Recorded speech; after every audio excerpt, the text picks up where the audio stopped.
Assalamualaikum semua, selamat pagi. Hari ini 8 hari bulan 10 2025. Mak Cik dengan Mak Ngah masih meneruskan kerja-kerja mengecat. Kejap lagi nak balik tu. Nak habiskan cat tangga sikit insya-Allah. Rasa yang lain-lain dah siap tu kot. Okey, Mak Andak ada kat bawah tu. Tengah menyapu laman, nyapu kat jalan. Okey, Pak Andak tak dapat nak fokus dia orang. Dia orang pun makan tak bertudung, pakai sekup je. Okey. Dekat hari ni ni dah sampai ke hujung dah. Alhamdulillah. Okey. Doakan kami semua semoga sihat. Allah Taala memudahkan kerja-kerja kami. Kerja-kerja sahabat semua insya-Allah. Pandak masih meneruskan kerja-kerja ke dalam rumah lah. Dekat batu tak habis-habis lagi ya. Okey. Nak melantai, nak melaster lagi. InsyaAllah. Doakan kami sihat. Keluarga semua sihat.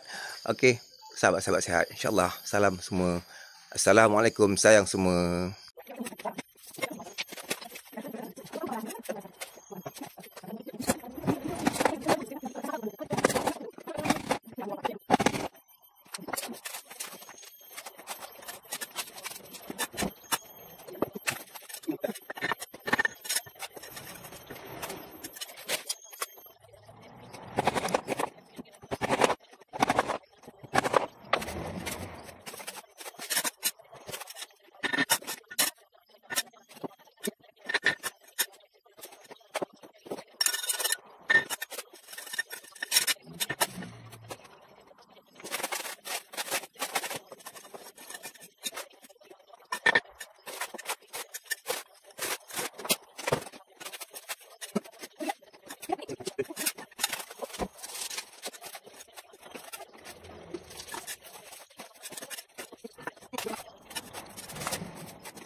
Mak Ngah dah on the way balik. Hati-hati.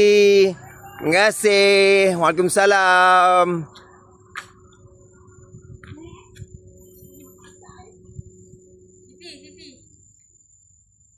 Ni Cik Nah kasi anak kau. Ika dengan adik. Mak dia dah kasi. Bye. Bye.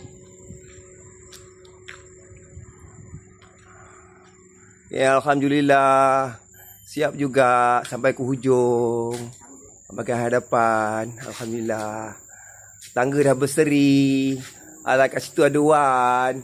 Wan pun pakai serkup tu. Anak beranak sama je serkup. Elah, luar rumah sendiri kan?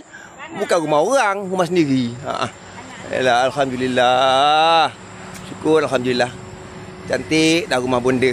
Okey. Kerja-kerja pandak setakat ikat batu. Sini dah tutup habis dah. Dah tak boleh view depan lagi dah. Okey. Pandak nak siapkan dalam lagi ya. InsyaAllah pandak teruskan kerja-kerja. Doakan pandak, doakan mak ndak, Tok Awan yang kat sini, doakan guru-guru semua, doakan mak Ngah, mak cik, abah sampai balik insya-Allah. Okey. Assalamualaikum semua. Moga Allah Taala mudahkan segala kerja-kerja kita. Amin amin rabbal alamin.